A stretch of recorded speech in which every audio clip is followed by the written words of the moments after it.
Como decíamos ayer, estamos en pleno siglo XVI.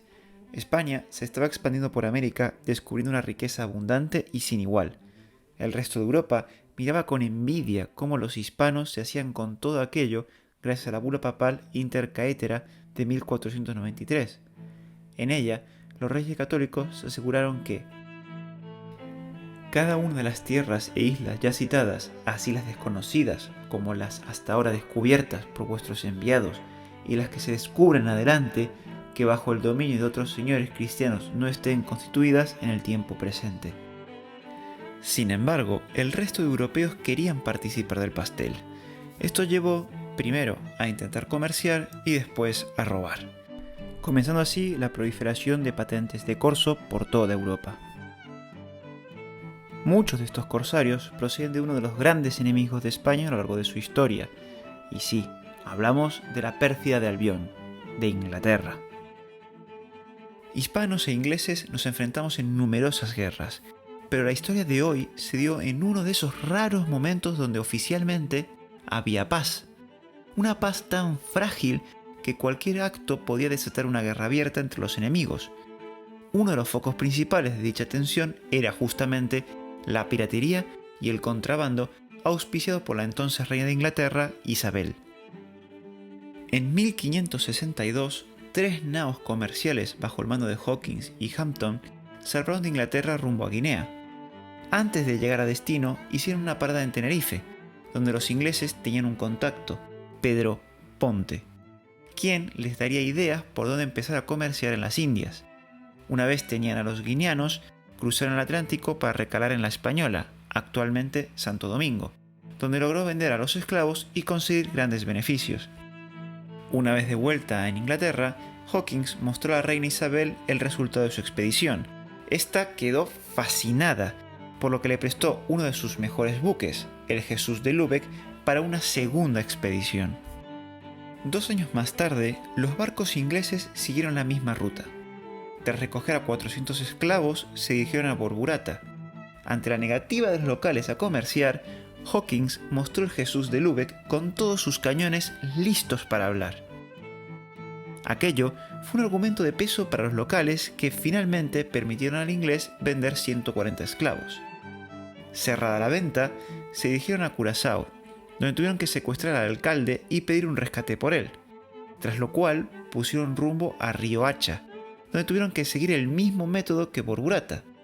Finalmente, tras venderlo todo en Santa Marta y Cartagena, volvieron a Inglaterra.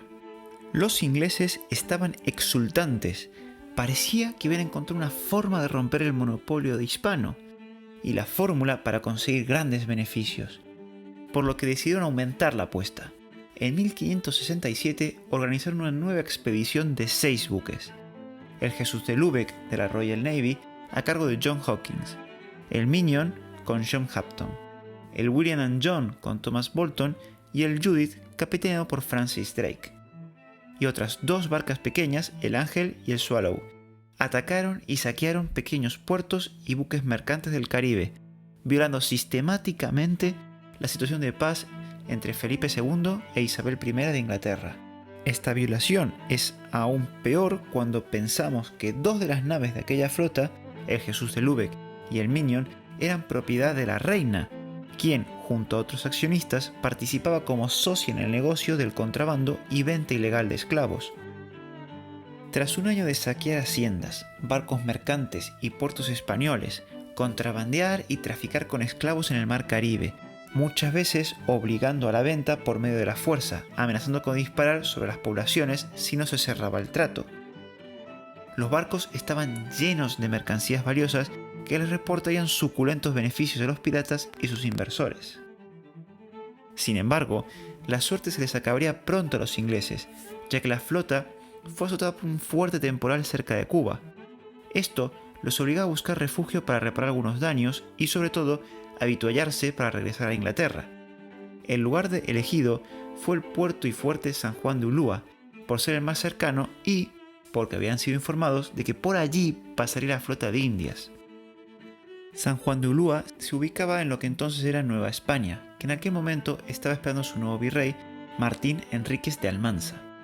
Por ser precisos, en lo que conocemos como Veracruz existía un asentamiento conocido como la Ciudad de las Tablas, donde se mantenía una actividad comercial relacionada con los barcos que llegaban y salían del puerto fortaleza de San Juan de Ulúa, situado en el islote frente a la costa. En dicho asentamiento, el día 14 de septiembre se avistó la llegada de una flota de 6 naves con banderas hispanas, que los lugareños y los oficiales reales del puerto suponían que era la flota de don Francisco Luján que escoltaba al nuevo virrey. Así que los funcionarios reales y algunos comerciantes locales se apresuraron a recibir la flota. Sin embargo, se trataba de un ardid. Era la flota inglesa comandada por John Hawkins y Francis Drake. Cuando los que salieron a su encuentro se dieron cuenta, ya era demasiado tarde. Todos fueron hechos rehenes de los ingleses. Hawkins prometió salvaguardar la vida de los rehenes y no hacer destrozos en el puerto, e incluso pagar por los víveres y reparaciones siempre y cuando se le permitiera avituallarse, además de exigir que se le entregase el islote con su fortificación y armamento. Los locales accedieron a las exigencias, pero uno de ellos, Antonio Delgadillo, consiguió enviar una pequeña embarcación al encuentro de la verdadera flota de Indias para informar de lo que estaba sucediendo. Apenas 3 días después, el 20 de septiembre, llegaba la flota anual de Indias bajo el mando de don Francisco Luján. La flota española estaba compuesta por 4 naves de escolta, 2 galeones, una urca y una pinaza, encargadas de proteger 9 barcos de transporte, tanto de mercancías como de pasajeros. De toda la flota, solo uno de los galeones había sido construido como buque de guerra, el otro era un mercante transformado. La tensión se sentía en el ambiente mientras la flota hispana pasaba frente a los ingleses. Luján prefirió abstenerse y fondear en Veracruz. Una vez allí, comenzó una actividad frenética para desembarcar a los civiles, descargar los buques y prepararlos para el combate. Paralelamente, se entró en negociaciones con Hawkins, con el único objetivo de ganar tiempo. El pirata inglés, temiendo la potencia y precisión de tiro del galeón de la Armada Española, jugó al mismo juego. Mientras mantenía lo suyo sobre las armas, argumentaba que su presencia en el puerto obedecía a refugiarse de los feroces vientos del norte del Golfo en esas épocas del año. Sin embargo, no era ningún tonto. Se ve que de allí no se iría tan fácil, tras haber secuestrado y robado por todo el Caribe. Durante la noche del 22, la tensión cortaba el aire. Las estrellas no solo estaban en el firmamento, sino también donde hubiera un arma de fuego. Todos estaban listos para disparar, pero España e Inglaterra no estaban en guerra oficialmente, por lo que ningún bando quería ser el primero en atacar. Fue al amanecer del 23 de septiembre cuando los ingleses abrieron fuego contra la media docena de barcos hispanos que se dirigían hacia ellos desde la ciudad. Los de la pérfida de Albión concentraron el fuego del Jesús de Lübeck y Minion sobre la almiranta española, hundiéndola.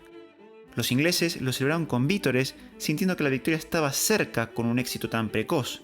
Sin embargo, de lo que no se percataron es que un grupo de hispanos, al mando de Delgadillo, habían conseguido llegar a la isla durante la noche. El hundimiento del buque fue la diversión perfecta para atacar por sorpresa a la guarnición inglesa. Una vez que los españoles se hicieron con el control de la artillería, abrieron fuego contra las naves inglesas al mismo tiempo que lo hacían las naves españolas. Fue el Jesús de Lübeck quien atrajo todos los disparos, quedando completamente desarbolado. Antes de que el navío quedase totalmente incapaz de moverse, Hawkins ordena abandonarlo y trasladarse al Minion, no sin antes maniobrarlo para utilizarlo como escudo del segundo. Al ver la situación tan desfavorable, Hawkins ordena la huida. De allí solo pudieron salvarse 2 navíos, el Minion y el Judith. Los ingleses se dejaron allí 4 barcos y 500 vidas, y además perdieron prácticamente todo el botín amasado durante el año de tropelías por el Caribe. Por parte de los hispanos, solo tuvieron un galeón hundido y la pérdida de 20 hombres, por lo que podemos hablar de una rotunda victoria española. Pero las desgracias de los ingleses no terminan con la derrota, sino que también sufrirán en el regreso a sus islas. Debido a las averías del Minion, Hawkins se vio obligado a sortear los arrecifes de Hornos y el Bajo la Bandera hacia la isla Sacrificios, donde sufrió un motín de la mitad de su tripulación. Drake, al ver la situación crítica de su compañero, decidió que era mejor no detenerse y continuar rumbo a Inglaterra. Finalmente, Hawkins consiguió calmar a sus hombres y ponerse a trabajar para salir de allí, para día después abandonar a 110 de ellos, la mitad de su tripulación, en la costa mexicana, cerca de Tampico, donde serían arrestados por los españoles. Por parte de Drake, este haría lo mismo al dejar en lo que será hoy la costa de Texas a muchos de sus hombres, bajo la promesa de regresar a por ellos, cosa que por supuesto el pirata nunca haría. La suerte de estos pobres hombres al enfrentarse a los indios de la región fue tan terrible que los 77 sobrevivientes se entregaron voluntariamente a los españoles. La mayoría de los ingleses capturados fueron juzgados y ejecutados o bien condenados a las galeras. Drake alcanzó el puerto de Plymouth el 20 de enero de 1569.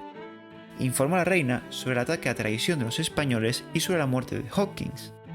Este, por su parte, logró llegar a los puertos de Marín y Vigo, donde, por llegar con un buque destartalado, fue atendido correctamente al no conocerse lo que había ocurrido.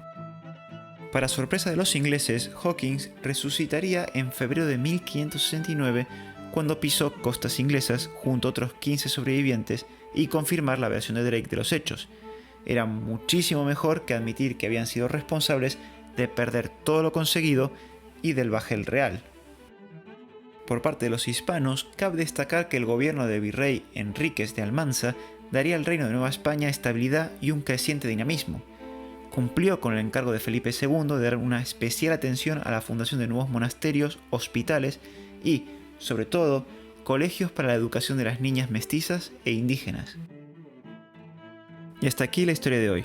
No os olvidéis de mandarme los audios sobre las leyendas o historias de vuestros pueblos o memorias de vuestros antepasados, en el número que aparece por pantalla. Y para los que quieran, ya pueden convertirse en miembros del canal o patronos para colaborar en el sostenimiento económico de este proyecto. Dejo los enlaces en la descripción. De antemano, muchas gracias. Y como siempre, no olvides dejar tu comentario y si te ha gustado, dale a me gusta, suscríbete al canal y comparte el vídeo. Muchas gracias y hasta la próxima.